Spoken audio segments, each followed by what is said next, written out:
जनगणना 2026 और 27 इसका फॉर्म कैसे अप्लाई किया जाएगा, ऑनलाइन आवेदन आपको कैसे करना है, और आपसे घर पर आके बीओ साहब क्या क्या सवाल करने वाले हैं और किस तरह से भरना है और क्या क्या डॉक्यूमेंट्स आपको लगाना है।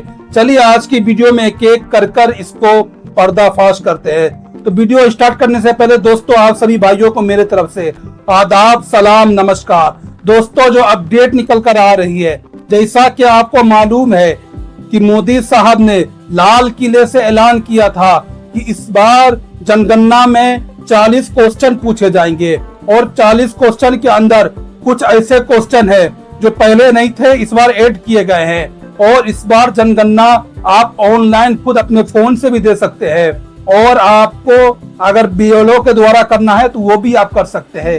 लेकिन मोदी साहब का कहना था कि आप ऑनलाइन करें तो हमारे लिए बेहतर है, सरकार के लिए यानी बेहतर है, क्योंकि उसमें स्पेलिंग मिस्टेक नहीं होती है, आंकड़ा पूरा परफेक्ट आता है। वहीं अगर बीएलओ साहब भरते हैं तो कहीं स्पेलिंग मिस्टेक करते हैं, कहीं कोई आंकड़ा लिखने में मिस्टेक कर देते हैं। इसलिए मोदी साहब ने कहा था कि आपसे हो सके तो 2-3 घंटा एक दिन में निकाल कर अपने सारे परिवार को बैठाकर खुद से अपना ऑनलाइन फॉर्म भरे। तो ऑनलाइन फॉर्म कैसे भरना है, आपको गवर्नमेंट को ऑफिशियल वेबसाइट पर जाना है और वहां पर जाकर अपना नंबर से लॉगिन करना है।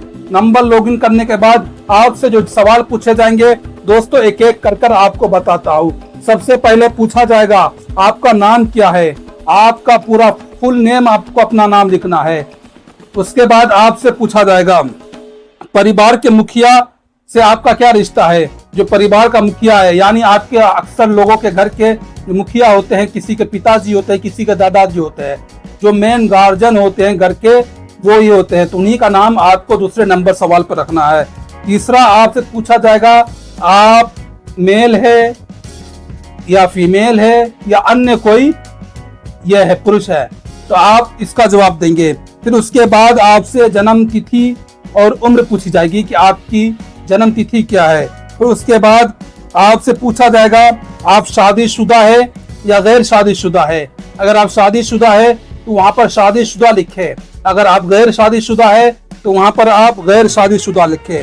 तो उसके बाद पूछा जाएगा आपके शादी को कितना समय हो गया है, आप कितने साल हो गया आपकी शादी हुए को। उसके बाद पति पत्नी का नाम पूछा जाएगा, राष्ट्रीय पूछा जाएगा यानी आप कौन से देश से है। अब जाहिर सी बात है आप लोग इंडिया ही यहाँ पे भरिएगा।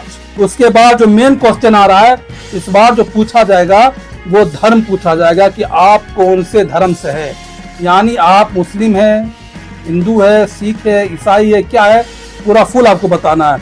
उसके बाद आपका मेन ये जो चीज है, ये कुछ क्वेश्चन जो आपको ऊपर से भरना पड़ेगा, उसमें ये भी आता है जाति आपका क्या है, आप एससी है, एसटी है, क्या है, आपको पूरा बताना पड़ेगा। फिर उसके बाद आपके पिता की जानकारी ली जाएगी, फिर उसके बाद माता की जानकारी ली जाएगी। अगर आपको कोई दिक्कत है बड़ी में, दिव्यांगता है, तो उसके बारे में पूछा जाएगा। आप कहीं आपका उंगली तो फ्रैक्चर नहीं, पैर तो नहीं टूटा हुआ, उसके बारे में पूछा जाएगा। अगर सब सही है तो यस का निशान लगा के वहां से हट जाइएगा।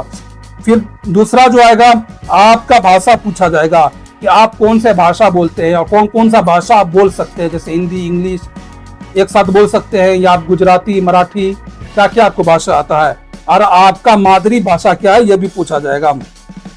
उसके बाद पूछा जाएगा आप पढ़े लिखे हो या नहीं, डिजिटल जानकारी है या नहीं, यानी आपको कंप्यूटर वगैरह मोबाइल वगैरह की जानकारी कुछ है कि नहीं, बेसिक जानकारी भी है कि नहीं, ये पूछा जाएगा। उसके बाद आपसे पूछा जाएगा कि आप स्कूल में पढ़ रहे हैं या कॉलेज में पढ़ रहे हैं। अगर आप 9 स्टूडेंट है तो स्टूडेंट पे ठीक करिएगा, स्कूल में पढ़े तो स्कूल का लगाइएगा, कॉलेज में पढ़ ले तो कॉलेज का लगाइएगा। सबसे ऊंची शिक्षा क्या है, यानी मिसाल के तौर पर आपके घर से कोई पढ़े हुए हैं तो सबसे ऊंची आपका शिक्षा क्या है, यानी आप ग्रेजुएशन किए हुए हैं, एमए किए हुए, बीएड किए हुए, डीएलएड किए हुए, क्या किए हुए, वहां पर वो जानकारी देनी पड़ेगी। सबसे ऊंची जो आपकी शिक्षा होगी वो बताना पड़ेगा। फिर आपसे पूछा जाएगा रोजगार के बारे में, पिछले 1 साल में काम किया या नहीं, यानी पिछले साल से आप क्या कर रहे हैं, घर बैठे हैं, पढ़ रहे हैं, काम कर रहे हैं, क्या कर रहे हैं, उसके बारे में पूछा जाएगा। अगर आप काम कर रहे हैं तो उसके बाद पूछा जाएगा आपका काम का प्रकार क्या है। उसके बाद पूछा जाएगा पेशा क्या है, अगर कोई पेशा जिस काम पर आप कर रहे हैं, जैसे आप कोई मजदूर आदमी है तो मजदूरी लिखेगा, या कोई दूसरा पेशा हो तो उसके बारे में बताया जाएगा। अगर आपका व्यापार है, उद्योग है, क्या है, उसके बारे में पूछा जाएगा। फिर आप कर्मचारी है, मजदूर है, उसके बारे में पूछाएगा, ये बताना पड़ेगा। फिर उसके बाद अगर आप यदि काम नहीं करते तो क्या गतिविधि करते हैं। अगर आप जैसे काम नहीं कर रहे हैं, आप क्या गतिविधि करते हैं, जैसे कोई सोशल मीडिया पे वर्क करके कमा रहा है, कोई कहीं कमा रहा है, कोई कहीं कमा रहा है, तो आपको बताना पड़ेगा। या कोई बिल्कुल नहीं कमा रहा, कोई घर बैठा है, या कोई खेती बाड़ी कर रहा है, उसके बारे में बताया जाएगा। उसके बाद आपसे पूछा जाएगा काम की तलाश में है या नहीं।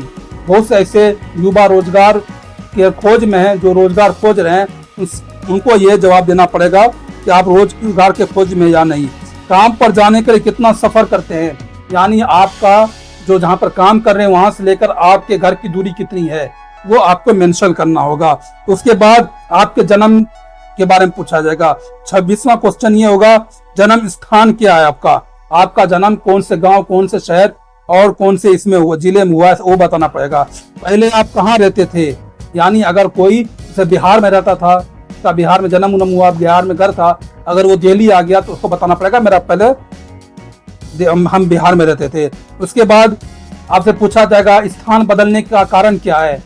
आप बहुत से ऐसे गरीब तबका लोग हैं जो काम काज के लिए क्या कहते हैं बिहार छोड़ के दिल्ली में आए हुए, तो उन्हें ये लिखना पड़ेगा काम काज के लिए छोड़ना पड़ा। या और भी कोई रीजन हो तो क्या, तो आपको अपना रीजन अपने हिसाब से वहां पर लिख दीजिएगा। फिर उसके बाद पूछा जाएगा यहाँ कितने समय से रह रहे हैं। मिसाल के तौर पर अगर आपको दिल्ली आए 5 साल, 10 साल, 12 साल, 15 साल हुआ, तो आप वो बताइएगा हम इतने साल से यहाँ रह रहे हैं। उसके बाद स्थायी पता क्या आपका, यानी आप पहले बिहार में जो रहते थे उसका पूरा एड्रेस लिखना पड़ेगा, जैसे हरेवा, सलखुआ बाजार, सहरसा, बिहार, इस तरह का आपको पूरा एड्रेस देना पड़ेगा। फिर उसके बाद आपके बच्चे से जुड़ी हुई जानकारी पूछी जाएगी। 31वां नंबर जो सवाल होगा उसमें पूछा जाएगा वर्तमान में कितने बच्चे जीवित हैं। आपको आपके बच्चे कितने अभी यानी अलाइव है, कितने बच्चे जिंदा, आपके पास 4 बच्चे, 5 बच्चे, तो वो देना पड़ेगा।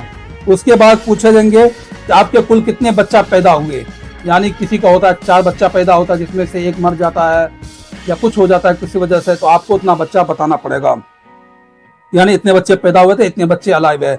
उसके बाद पूछा जाएगा पिछले 1 साल में कोई बच्चा पैदा हुआ या नहीं। अगर आपके घर में कोई पिछले 1 साल में अगर कोई बच्चा नया पैदा हुआ तो उसके बारे में बताना पड़ेगा। उसके बाद जो मेन आपसे पूछा जाएगा वो है कोविड-19 टीकाकरण कहाँ हुआ था। यही मेन पूछा जाएगा कि आपने कोविड-19 का जो वैक्सीन लग रहा था, आपको पता है कोरोना का टाइम में, उसके बारे में पूछा जाए, उसका नंबर लिखा जाएगा। बैंक खाते की संख्या आपसे पूछी जाएगी, आपके पास कितने बैंक खाते हैं। उसके बाद आपसे पूछा जाएगा मोबाइल नंबर है या नहीं। उसके बाद आधार नंबर लिया जाएगा। फिर उसके बाद वोटर आईडी नंबर लिया जाएगा। उसके बाद आपका जो पासपोर्ट है उस पासपोर्ट का नंबर लिया जाएगा। फिर आपसे ड्राइविंग लाइसेंस मांगा जाएगा और इतना ही आपको क्वेश्चन का आंसर देना होगा। जितने भी क्वेश्चन मैंने बताए हैं सेम यही क्वेश्चन आपके सामने आने वाला है और इसी तरह से आपको एक एक कर भरना है। मैं तो आप लोगों से गुजारिश करूंगा ऑफलाइन से अच्छा है कि आप ऑनलाइन फॉर्म भरे, सारे लोगों को बैठा दे। मोदी जी का भी यही कहना है कि आप घर वाले को एक साथ बैठा कर ऑनलाइन भरे। एक बार भरने के बाद उसे चेक करें, फिर रीचेक करें। रीचेक करने के बाद आपको पता चल जाएगा आपको उसमें कोई गलती है या नहीं है। क्योंकि मोदी जी का कहना है कि जब बीएलओ साहब के द्वारा हम करवाते थे सर्वे, तो उसमें बहुत सारी ऐसे स्पेलिंग मिस्टेक होती थी या कुछ और गलती आती थी, जिसके वजह से हमारे को योजना लाने में बहुत ज्यादा दिक्कत होती थी। पात्र कौन है नहीं है उसका पता नहीं चल पाता था सही से। इसलिए इस बार मोदी जी का कहना है, केंद्र सरकार का कहना है कि इस बार आप लोग ऑनलाइन भरे तो अच्छा है। जब आपके पास बीएलओ साहब आए उन्हें बोल दें कि हमने ये फॉर्म ऑनलाइन ही भर दिया है, तो वो आपसे कुछ नहीं कहेंगे, फिर वो आगे चले जाएंगे। तो ये थी आज की जानकारी। आपको जानकारी कैसी लगी? अगर अच्छी लगी हो तो प्लीज कमेंट में आप बताइएगा क्या चीज इसमें और ऐड करनी चाहिए, क्या चीज और ऐड नहीं करनी चाहिए, और आप कौन से शहर से और कौन से क्या कहते हैं स्टेट से हमारी वीडियो देख रहे हैं, बताना हरगिज न भूलिएगा। मिलते हैं आपसे अगली वीडियो में। जब तक के लिए आप सभी भाइयों को मेरी तरफ से जय हिंद, जय भारत, नमस्कार।